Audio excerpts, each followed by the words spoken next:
le 19h30, Nathalie Maleux.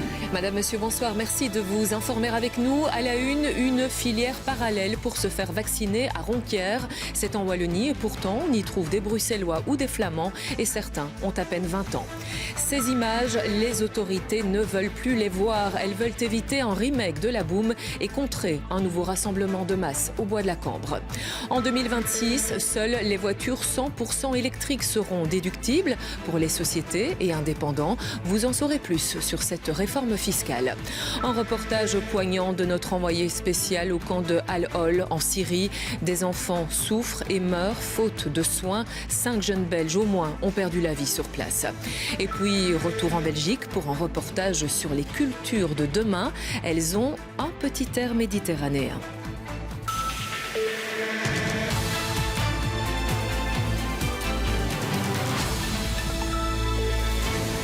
Ils ont entre 20 et 40 ans, ils viennent de Bruxelles ou de Flandre et ils se font vacciner en Wallonie, à Ronquières. Une filière parallèle s'est mise en place, rien d'illégal. Il s'agit d'écouler des doses en attente, mais la VIC, qui gère l'organisation de la campagne de vaccination sur ce site wallon, n'apprécie pas vraiment. Cédric Rifflard, Alain Filleul et Sophie Mergen.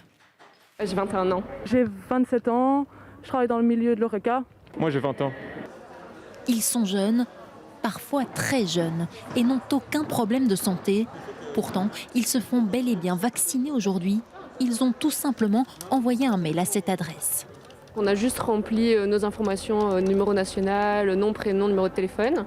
Et 3 jours après, on a reçu la convocation pour venir. Je comptais même pas me faire vacciner tout de suite. En fait, j'espérais pouvoir le faire d'ici la fin de l'année, mais à la vitesse où ça va, j'étais pas sûr. Et du coup, dès que j'ai pu, j'ai signé. Je pense pas que ce soit un passe-droit, mais bon, on en bénéficie, on en profite, voilà. Certains ont fait des kilomètres pour venir jusqu'ici. Ils viennent de Malines, de Charleroi, de Bruxelles. C'est pas tellement, c'est 40 km, quelque chose comme ça. Donc une demi-heure de voiture, ça vaut le coup pour se faire vacciner. Mais il faut l'avouer, au départ, ce couple croyait à un canular. On était un peu inquiets, on ne savait pas très bien ce qu'allait nous attendre, mais on s'est quand même renseigné avant pour vérifier que c'était sérieux et que le centre existait réellement. Et puis non, c'est vraiment une bonne surprise. On ne comprend pas tout à fait pourquoi, mais le résultat est là. Au départ, c'est l'un des médecins coordinateurs qui a envoyé cet appel à volontaires par mail, car le centre de Ronquières était déserté au profit des centres de proximité. Victimes de sa taille et de sa situation excentrée, les équipes risquaient de devoir jeter les doses. Si la VIC, du coup, comprend l'initiative, elle désapprouve. Pour nous, il vaut mieux 10 personnes vaccinées en plus que 10 vaccins à la poubelle. Donc on le comprend, mais en tout cas, on ne veut pas que ça devienne la règle et ça ne doit pas redevenir la règle. D'ailleurs, entre-temps, l'adresse mail a été désactivée. Cette procédure allait à l'encontre de la stratégie de vaccination, alors que certaines personnes prioritaires n'ont toujours pas été convoquées. J'ai 68 ans, j'ai 3 pontages cardiaques, on m'a enlevé une tumeur à l'intestin, mais tout ça ne compte pas. Je ne reçois pas de convocation, c'est Ubu quoi. Kafka, Ubu, non ? Pour éviter ce genre de situation, QVAX va être actualisé pour permettre aux personnes plus éloignées de Ronquières de s'y inscrire sans devoir passer par un système parallèle. Et parlons de votre perception de la vaccination. La mutualité Solidaris a sondé un peu plus d'1 millier de Belges. Alison Delpierre, bonsoir. La confiance dans le vaccin a-t-elle augmenté ? Eh bien oui, puisqu'aujourd'hui, 1 personne sur 2 se dit prête à se faire vacciner. C'est 7% de plus par rapport au mois de janvier. Alors les hommes sont plus convaincus que les femmes et plus l'âge augmente, plus les Belges seraient enclins à se faire vacciner. Alors il y a encore ceux qui hésitent pour l'instant, ils sont 17% dans ce cas, et puis ceux qui ont décidé, qui semblent déterminés à ne pas se faire vacciner, ils sont près d'un quart et ça concerne surtout les moins de 45 ans. Et pourquoi ? Quelles sont les raisons évoquées ? Eh bien, il y a 3 raisons principalement. La première, c'est la méfiance dans ces vaccins, avec comme argument avancé un développement trop rapide du vaccin ou encore des enjeux financiers derrière. Ensuite, il y a les effets secondaires du vaccin qui semblent dissuader une partie des répondants. Et enfin, 11% des personnes qui ne se feront pas vacciner disent ne pas craindre d'être gravement malades à cause du Covid. Et puis concernant les différences entre régions sur le nombre de personnes vaccinées, là on a des informations qui viennent de Cienzano. Eh bien oui, et si on prend toute catégorie d'âge confondue, la Wallonie et la Flandre sont au même niveau. Bruxelles, par contre, est à la traîne. Mais il y a de fortes différences entre les communes. Si on prend les plus de 65 ans qui ont reçu leur première dose, regardez à Woluwe-Saint-Pierre, 80% d'entre elles sont déjà vaccinées. À Saint-Josse, par contre, ce chiffre n'atteint que 52%. Merci à vous, Alison, pour toutes ces informations. Et puis sachez que le ministre de la Santé, Frank van den Broek, a été vacciné ce matin à Overijse. Le ministre a 65 ans et il a reçu une première dose d'AstraZeneca. Et puis on jette un œil sur les chiffres de l'épidémie. Les contaminations augmentent légèrement, surtout chez les enfants et les adolescents. Moins de patients, par contre, dans les hôpitaux. Au total, 2952 personnes sont soignées pour cause de Covid, dont 892 en soins intensifs. Et pour limiter encore le risque de contamination, surtout celui des fameux variants plus virulents, la Belgique a décidé de fermer ses portes aux voyageurs en provenance d'Inde, du Brésil et d'Afrique du Sud. Voilà pour la théorie, reste à la mettre en pratique. Et là, Rachel Crivellaro, c'est un peu plus compliqué. Oui, parce que ce n'est pas facile d'établir la provenance exacte de ces voyageurs, a fortiori quand il n'existe pas de liaison directe entre la Belgique et ces trois pays, ou pour le dire autrement, quand des voyageurs qui arriveraient d'Inde, d'Afrique du Sud ou encore du Brésil doivent forcément faire escale dans un pays voisin avant d'arriver chez nous. Alors pour tenter de resserrer les mailles du filet, les autorités belges tablent sur un double dispositif en amont. Les ambassades, les consulats belges de ces trois pays ne délivreront plus de visas, sauf quelques rares exceptions. Et en aval, les autorités misent sur le fait que les voyageurs en provenance qui arrivent en Belgique sont obligés de remplir le PLF 48 heures à l'avance pour pouvoir espérer pénétrer sur notre territoire. Alors vous allez me dire que tout ça, ça ne va peut-être pas suffire à ce que certains voyageurs passent à travers les mailles du filet. On pense notamment à ces voyageurs qui arrivent par voie terrestre, alors que les contrôles aux frontières terrestres sont déjà un peu plus aléatoires. Outre des contrôles renforcés, les autorités belges misent aussi sur une plus grande coordination, sur plus de coopération avec les États voisins, les pays voisins qui, vous le savez, eux aussi ont commencé à prendre des mesures pour tenter de faire barrage aux variants. Merci à vous, Rachel. Et toujours pour limiter les risques de contamination, les grands rassemblements de foule restent strictement interdits. Souvenez-vous de cet événement baptisé La Boum qui a secoué le bois de la Cambre début du mois. Il y a eu des débordements. Les autorités ne veulent pas revivre ça et elles tentent de couper court à un événement similaire samedi prochain. Explication Vincent Oufti, Bruno Schronweller et Eric Bever. Rappelez-vous, c'était le 1er avril. Un festival au parfum de poisson avait attiré plusieurs milliers de personnes au bois de la Cambre. Le rassemblement, intitulé La Boum, avait tourné à l'affrontement avec au final 26 blessés et 22 arrestations. Ce samedi 1er mai, un autre groupe compte récidiver. Il a lancé sur Facebook une invitation pour La Boum 2, ce que n'apprécient pas vraiment les autorités judiciaires. Effectivement, le parquet de Bruxelles peut confirmer que dans le cadre de l'enquête qui a trait aux organisateurs de l'événement La Boum 2 et plus particulièrement le gestionnaire de la page Facebook La BIM qui annonçait la tenue de tel événement, que celui-ci a pu être interpellé ce matin pour audition et il a été relâché après avoir été entendu. Pas de poursuite pour l'instant, mais ça pourrait venir en fonction de la suite des événements. Le bourgmestre, lui, lance un appel pour décourager les fêtards. Tout le monde doit comprendre qu'il faut encore attendre. Bruxelles est une ville festive, une ville qui a envie de faire la fête. Mais aujourd'hui, c'est beaucoup trop tôt. Donc il faut être très clair, il y a des mesures qui ont été prises, nos hôpitaux sont encore pleins. Un simple exemple, il y a 10 jours, il y a eu un gros incendie à Anderlecht, il restait un seul lit de soins intensifs. Donc cette crise, elle est toujours là. Mais on sent qu'on va vers des assouplissements. Je demande à tout le monde d'avoir encore un peu de patience. Mais pas question pour autant de fermer le bois de la Cambre le week-end prochain. On va évidemment pas fermer le bois parce qu'on veut garder les bois ouverts. Les parcs, c'est important. Comme le disait mon collègue de Liège, les parcs, ce sont les jardins de ceux qui n'en ont pas. Donc on doit avoir cet espace de respiration. Mais il faut être très clair aussi, s'il y a des incidents, la police sera présente. On aura d'abord des stewards qui seront là pour expliquer les mesures que tout le monde connaît. Et si les mesures ne sont pas respectées, en effet, la police interviendra. La police de Bruxelles souhaite par ailleurs que Facebook supprime la page annonçant l'événement. Elle espère aussi qu'il fera plus maussade samedi qu'aujourd'hui. On verra si la météo a capté le message. En attendant, les initiateurs de la Boum 2 ont refusé toute interview. mais il s'affiche jusque devant le palais de justice. Oui, parlons justement de ceux qui bravent les interdits. Le quotidien La Dernière Heure a rapporté un bel exemple. Peu avant Pâques, des élèves d'une école de forêt sont partis en voyage scolaire en Turquie avec l'aval de professeurs mais sans l'accord de la direction. L'histoire est racontée par Cédric Amiet, Thibaut Chuffard et David Brichard. Voici Batan et Younes, 2 des 12 élèves de l'école La Cime à Forêt, qui sont partis en voyage de fin d'études à Istanbul, alors que les déplacements non essentiels à l'étranger étaient interdits. Le séjour a commencé le mercredi avant les vacances de Pâques et s'est prolongé pendant 10 jours. Tout a été organisé par un de leurs professeurs, à l'insu de la direction. C'est le prof qui nous a dit on va partir et tout, pour ça on est parti. On avait déjà payé et tout. Et c'était quand même impossible de rembourser, donc on a aussi décidé de partir nous-mêmes aussi. Mais je savais que c'était interdit, on a pris le risque. Christian Waterman, le directeur de cet établissement secondaire spécialisé, le confirme. Il ignorait tout de ce voyage qu'il pensait annuler. Mais une fois les élèves de retour à l'école après les vacances de Pâques, il s'est vite rendu compte que même les parents des élèves avaient donné leur accord pour un séjour extrêmement bien ficelé. En Stomeling, comme on ne pouvait pas partir en avion de Belgique, on va chercher un autre moyen, on va prendre un autocar, on va aller en autocar jusqu'à Cologne, parce que là-bas, on a appris qu'il y avait moyen de prendre un vol jusqu'à Istanbul. Il s'est arrangé, mais sans passer par moi, sans me prévenir, pour pouvoir quand même arriver à Istanbul et réaliser ce voyage qui avait été programmé, donc déjà l'année d'avant, et qui avait été reporté, et qui aurait dû aussi être reporté ou annulé.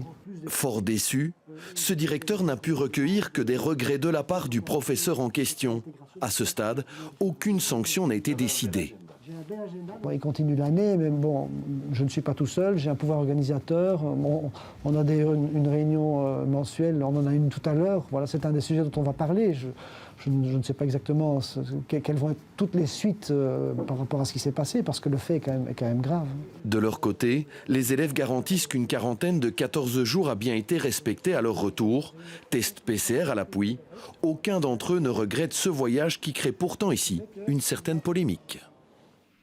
Une autre polémique, celle suscitée par le guitariste Quentin Dujardin. Il s'était produit en concert, notamment dans une église. L'homme s'est retrouvé devant la justice pour ces faits. Il a été privé de spectacle dans une église ou ailleurs, mais il vient d'obtenir gain de cause au nom du principe d'égalité pour la cour d'appel. Puisque les lieux de culte peuvent organiser des rassemblements sous conditions, eh bien le guitariste pouvait faire de même.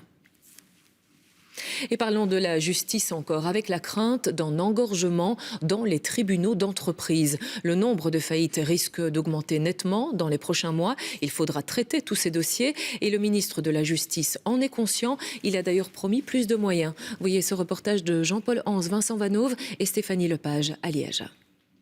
Le tribunal de l'entreprise de Liège a traité 1600 dossiers de faillite en 2019. Mais avec l'épidémie de Covid et ses conséquences économiques, le tribunal s'attend à une forte augmentation du nombre de dossiers dans le futur. On sait que ce qui nous attend va être un véritable raz-de-marée, du jamais connu. Certains disent même que les suites du Covid vont être pires que les suites de la crise financière de 2008. Donc effectivement, on s'attend au pire. Le pire n'est pas encore arrivé, puisque, comme tout le monde le sait, des aides ont été fournies par le gouvernement, donc les fameux droits passerelles, également des moratoires de paiement. Le premier greffe dans lequel on vous invite à entrer, c'est le greffe des faillites, qui va très prochainement être submergé de travail et on se prépare. Pour y faire face, le ministre de la Justice, en visite au tribunal de l'entreprise de Liège aujourd'hui, promet plus de moyens, notamment en termes d'effectifs. On voudrait encore publier les vacatures avant l'été, parce qu'on attend quand même la vague en l'été, quatrième trimestre de cette année-ci. En termes de nombre exact, on est encore en discussion avec le collège et aussi au sein du gouvernement. La volonté est également d'aider plus préventivement les entreprises en difficulté. La procédure de réorganisation judiciaire a été rendue plus accessible. Un nouvel outil informatique est également en phase test pour mieux détecter les entreprises dans le rouge. Mais il est encore loin d'être opérationnel. Les clignotants qu'on reçoit avec l'ancien système et les clignotants qu'on reçoit avec ce système-là, les montants ne correspondent pas tout à fait et il y a parfois des gros écarts. Le Covid va générer une surcharge de travail pour différents tribunaux, souvent déjà noyés sous la tâche. Le ministre dispose d'une enveloppe supplémentaire de 125 millions d'euros pour renforcer la justice en 2021. Ce sera assez, 125 millions d'euros, pour pallier à toutes les difficultés qu'a la justice aujourd'hui? C'est un début. Les 125 millions vont évoluer vers 250 millions d'euros en 2024. C'est prévu par l'accord gouvernemental. Mais la répartition de ces moyens ne sera pas simple, tant les besoins des cours et tribunaux sont importants. Épinglons aussi cette décision judiciaire qui concerne plus de 19 000 propriétaires de panneaux photovoltaïques en Wallonie. Ils ont attaqué la région wallonne parce qu'elle n'aurait pas tenu ses promesses en matière de certificat vert. Daniel Welter, bonsoir. La décision de la justice, elle ne plaît qu'à moitié aux plaignants. Oui, effectivement, car la faute est reconnue, mais pas la perte de revenus. Et c'est là, bien sûr, toute la différence. Souvenez-vous, c'était en février dernier, à Liège, un procès hors norme, puisque pas moins de 19 000 détenteurs de panneaux photovoltaïques, qui n'étaient pas tous présents à cause du Covid, bien sûr, mais ces 19 000 propriétaires attaquaient donc la région wallonne pour les avoir privés de 5 années de certificat vert, ce qui n'est pas rien. En moyenne, ça représentait 11 000 €, tout ça parce que la région wallonne avait changé les règles en cours de route. Je vous passe les détails. Qu'est-ce qu'on retient aujourd'hui? Que dit la justice? Eh bien, le tribunal dit que oui, effectivement, la région wallonne a commis une faute. Elle a commis la faute de tarder à fixer les quotas de certificats verts, ce qui a engendré une bulle. Mais en revanche, ne comptez pas sur une compensation financière, car pour le tribunal, il n'y a pas de lien entre la faute et la perte de 5 années de certificat vert. Alors vous allez me dire, c'est la fin de cette saga? Eh bien non, peut-être pas tout à fait, parce qu'on sait que les propriétaires de panneaux photovoltaïques sont tenaces et surtout, la SBL touche pas à mes panneaux photovoltaïques, qui est à la tête de ce combat. Elle envisage déjà d'aller en appel. Merci à vous, Daniel. Et nous prenons la route à présent. D'ici 2026, pour qu'une voiture de société soit déductible à 100%, elle devra être électrique. Et on en sait aujourd'hui un peu plus sur cette réforme fiscale. Raphaël Albardier, Bruno Gatti et Jean-Christophe Willems font le point pour nous. Une voiture électrique se garant sur un parking d'entreprise, c'est une image à laquelle il va falloir s'habituer. Car en 2026, indépendants et sociétés ne pourront déduire que ce type de véhicule. Avec ses 500 voitures de société, l'entreprise IBA de Louvain-la-Neuve sera évidemment impactée. C'était attendu, je pense que ça faisait partie des déclarations gouvernementales, du programme de notre gouvernement. Ça semble logique aussi si on veut aller dans cette direction d'une société avec moins de carbone. Et donc je pense que c'est une bonne mesure et qu'on devra s'adapter. Pour l'instant, chez IBA, près d'une centaine de voitures sont électriques ou hybrides rechargeables. La transition doit encore s'accélérer. C'est un investissement à consentir. Donc nous avons pour le moment ici chez IBA 24 bornes qui sont déjà installées. Il en faudra probablement plus. Alors il faut compter un budget de 8 à 10 000 euros pour l'installation d'une borne et de tout l'équipement qui va autour. Et donc je pense qu'il y aura un plan d'investissement à prévoir pour permettre au personnel de recharger quand ils sont présents sur site. La réforme des voitures de société s'opérera en 2 temps. En 2023, les hybrides rechargeables ne seront plus déductibles qu'à 50%. En 2026, la déductibilité ne concernera que les électriques, à l'exception des camionnettes et motos qui passeront à 50%. Précisons qu'il ne sera pas interdit de rouler en voiture thermique, ce sera juste moins avantageux. Le secteur accueille positivement cette réforme, mais avec quelques réserves.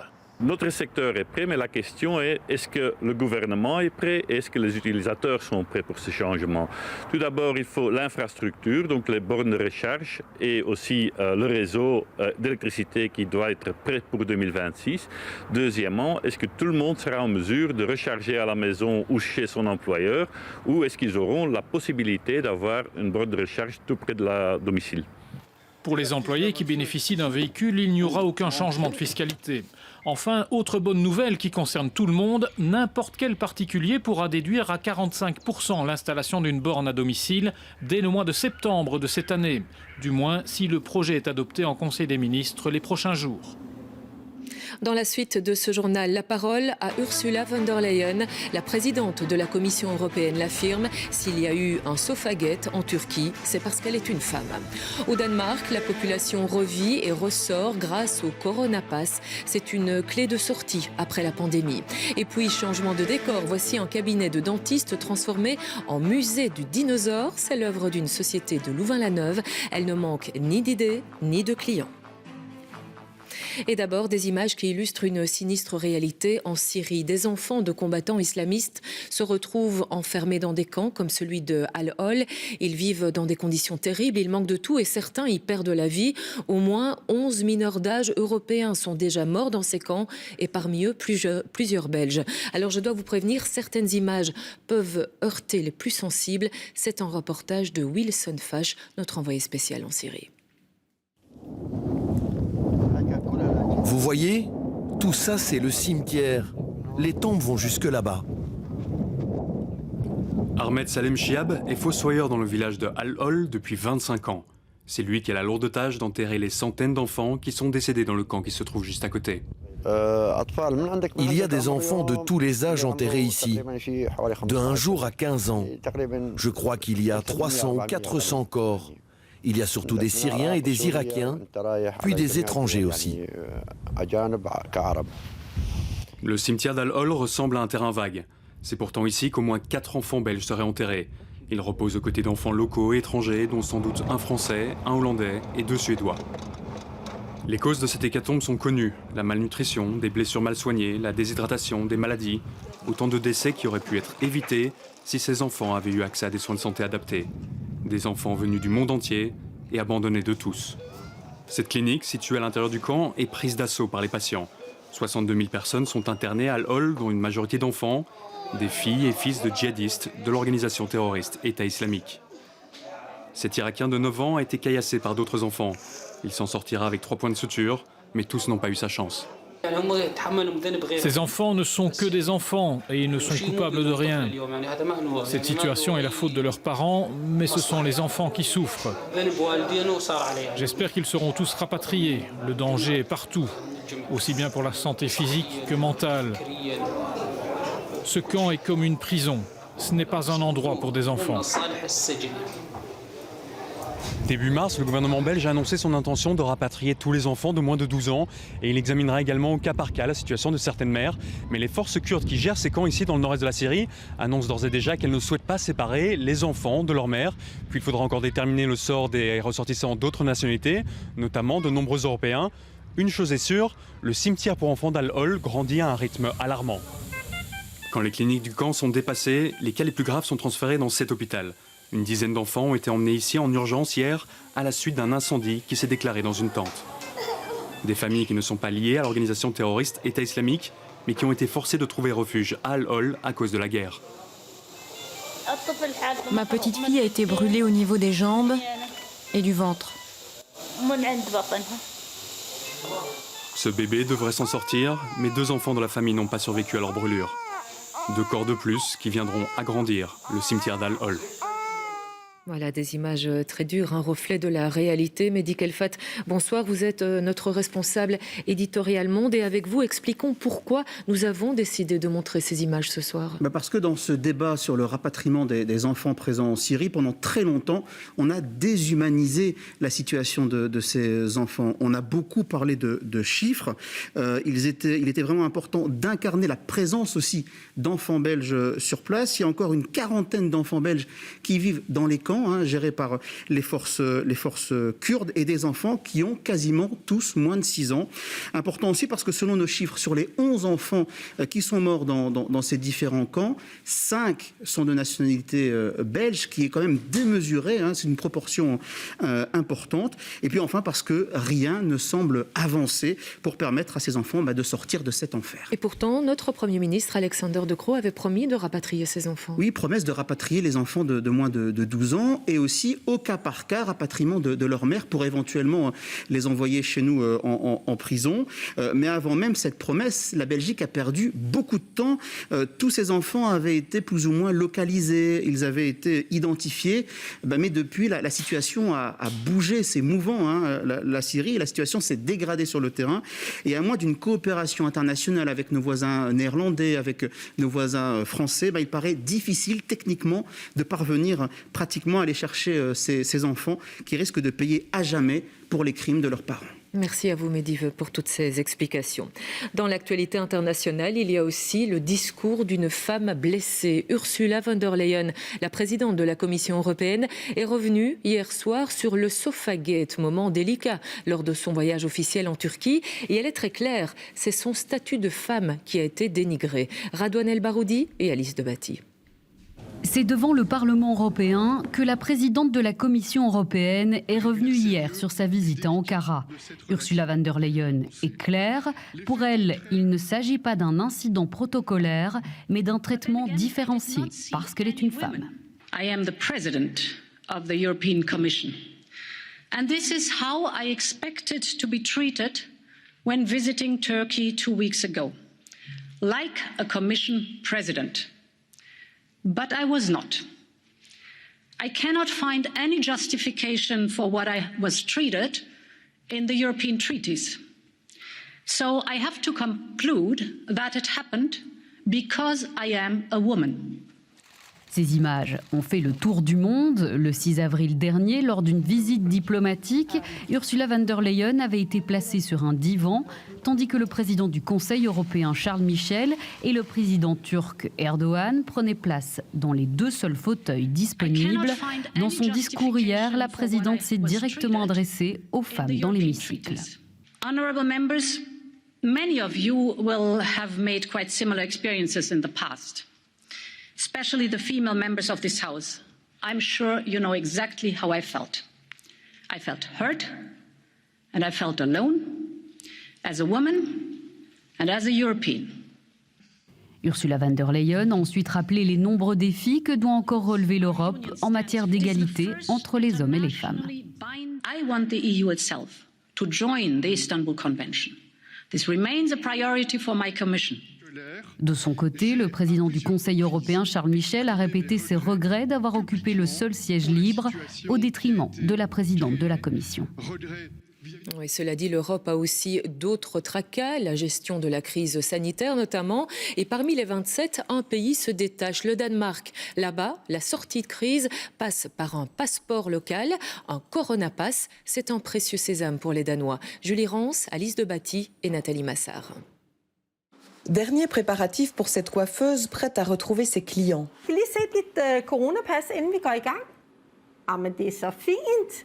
Le Corona Pass, un passeport sanitaire, la clé de la réouverture. Une application téléchargée renvoie au compte santé sécurisé de la personne. Un coup d'œil des commerçants et la voie est libre. Pour une coupe de cheveux, une expo, un match ou un café. We can serve with real cups and we can have people sitting here enjoying food and coffee as it's meant to be enjoyed for the first time in 5 months or something. You had to take it for takeaway and go for a walk around the lakes when it was pretty cold, and that was frustrating. But yeah, it's fantastic. Very happy. Ce Corona Pass est obligatoire pour les plus de 15 ans. Il garantit que son porteur est soit vacciné, soit négatif à un test de moins de 72 heures ou encore qu'il est immunisé. Au départ controversé, il semble largement accepté par une population qui se fait tester gratuitement 1 à 2 fois par semaine. I just had a quick test yesterday done, so we were able to go in and book because you need to be tested to go inside and eat. Les Danois ont vaincu leur réticence. En Belgique, le projet reste bloqué. Il est temps de se réveiller, estiment des médecins qui plaidaient en ce sens déjà début mars. Je dis qu'il est temps de se réveiller. Si on veut avoir un espace de liberté complémentaire, ça passe en tout cas de façon temporaire par ce type de passe pour pouvoir profiter de toute une série de choses dont on ne profite plus. Le mettre en place serait l'affaire de quelques semaines et surtout de volonté. À partir du moment où il y a un accord politique, et on sait qu'en Belgique c'est ce qu'il y a de plus compliqué, au plan technique, on pouvait mettre ça en route en 3-4 semaines de temps. Eux, ils ont mis 2 mois. En réalité, il y a une série de choses qui sont déjà réalisables immédiatement. Le Danemark a pris une nette longueur d'avance sur ses partenaires européens. À voir s'ils lui emboîteront le pas. Une autre situation plutôt positive vécue en Espagne cette fois. Il y a 2 semaines, Barcelone organisait un immense concert test avec 5000 personnes, un public masqué qui a dansé sans distance juste après un test mené avant le concert. Résultat aujourd'hui, aucun signe de contagion massive. Seuls 6 cas positifs ont été officiellement détectés et pour 4 de ces 6 cas, la transmission n'aurait pas eu lieu pendant le concert. Voilà qui est plutôt de bon augure. Et nous revenons en Belgique avec des agriculteurs qui pensent culture alternative. Avec le réchauffement climatique, ils osent des variétés venues du sud, comme des pois chiches ou des lentilles. D'autres types de vignes font aussi partie de notre paysage agricole. Alice Debatty et Guillaume Latour nous emmènent à la découverte des cultures de demain. À première vue, on dirait un champ comme tant d'autres. Pourtant, quand on y regarde de plus près, poussent ici des cultures venues d'ailleurs. Ici, ce sont des parcelles de lentillons. Donc, c'est de la lentille d'hiver qui, jusqu'à présent, était cultivée en Champagne. Et comme avec le réchauffement climatique, on arrive à avoir le climat aujourd'hui de la Champagne, ça nous permet de la cultiver. Un peu plus loin, des pois chiches commencent doucement à germer sur ce terrain situé dans la province de Namur.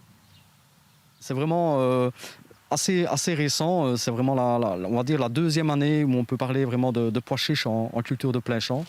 On n'a pas encore le climat du sud de la France. Par contre, voilà, on commence à s'y rapprocher pas à pas. Une découverte pas à pas de nouvelles cultures venues du sud, initiées par Bio Wallonie et dans laquelle se sont lancés plusieurs agriculteurs wallons ces dernières années. Quentin fait partie d'une coopérative. Il cultive du pois chiche, de la lentille et dernièrement vient de planter du blé dur. Avec le réchauffement climatique, on s'est dit que ça valait la peine d'essayer de le cultiver ici parce que tout le monde mange des pâtes et on trouvait peut-être dommage de ne pas pouvoir produire la matière première ici près de chez nous, donc toujours dans notre idée de production locale. Ces cultures sont de nouvelles opportunités, mais aussi une voie de diversification pour ces jeunes agriculteurs qui doivent faire face à des étés plus chauds et des gelées tardives. Plus on a un panel de cultures large, au plus on a de chance s'il y en a une qui va mal, il y a beaucoup de chances qu'il y en ait une qui s'en sorte mieux, parce qu'elle n'avait pas besoin du même climat au même moment. Dans le Hainaut, bourgeonnent aussi des idées pour valoriser les terres, balayées par des vents plus chauds. Pinot noir, chardonnay, cabernet, 25 cépages composent ce vignoble expérimental. La vigne réussit à boucler son cycle beaucoup plus facilement qu'avant et à donner des baies sucrées à la récolte. La viticulture est un secteur qui connaît un nouvel élan en Belgique. En 2020, on dénombrait 154 entreprises. C'est pour accompagner ceux qui se lancent qu'on étudie ici les cépages les plus adaptés à nos sols. Si on arrive à trouver une combinaison porte-greffe, cépage favorable à faire un bon vin dans la région, c'est ça qu'on cherche en fait. Après 3 vendanges, certains cépages produisent déjà de belles bouteilles, d'autres par contre ne s'adaptent pas du tout à nos conditions climatiques. On a, pour n'en citer qu'un, le chenin qui est dans notre collection et qui, jusqu'à présent, n'a pas permis d'être cultivé jusqu'à une maturité suffisante que pour faire un vin qui tient la route. Et à l'inverse, on a des cépages très précoces qui fonctionnent très bien chez nous avec des potentiels aromatiques très intéressants. Je pense au Muscaris, qui est un cépage très parfumé et qui mûrit vraiment, vraiment très bien dans les conditions belges et en particulier en Hainaut. Des promesses de notes florales et de rondeur en bouche, accompagnées peut-être du goût doux amer du changement climatique. Et avant de refermer ce journal, immersion dans un univers très créatif. David Brichard et son équipe ont exploré les coulisses d'une entreprise de Louvain-la-Neuve. Elle fabrique des décors et vous allez le voir, les clients sont variés et il ne manque pas d'idées. C'est un lieu où l'imagination devient réalité. Un atelier de tous les possibles. Chacun dans leur monde, ces artistes sculptent, façonnent et donnent vie à des objets fantasmés par des commanditaires. Je suis en train de sculpter une demi-carcasse humaine en fait, pour un film d'épouvante. Je suis occupé de sculpter le bras d'un alien, un alien méchant. Un dentier pour un long métrage, donc ce sont des canines qui ont poussé. Têtes de monstres en tout genre, robots, chaque création a sa destinée toute tracée. Un film, une pub, un spectacle, un parc d'attractions. Dans certains cas, les missions peuvent être prestigieuses.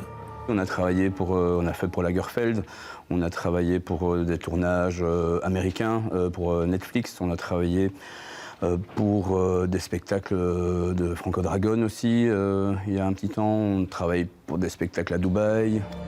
Parmi les clients de la société, un célèbre parc d'attractions. Comme il est fermé en ce moment, c'est l'occasion de créer ici de nouveaux décors, comme ce futur photomaton. Autre demande faite à l'équipe de Pascal Berger, rénover la Raja River selon un cahier des charges très précis de la direction, et c'est chose faite.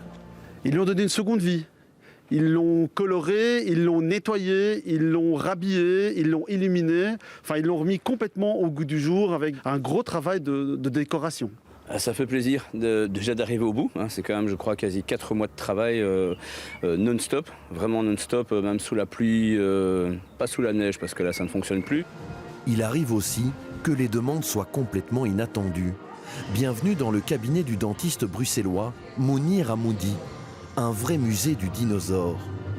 Ici, les patients côtoient le temps de leur consultation ce décor de film soigné dans les moindres détails.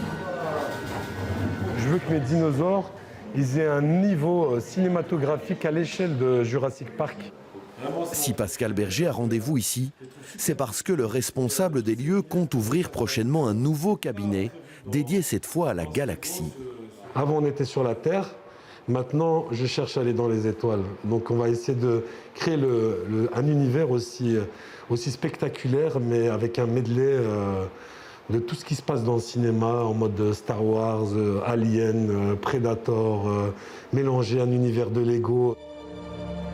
En ce moment, le carnet de commandes de ces décorateurs est complet.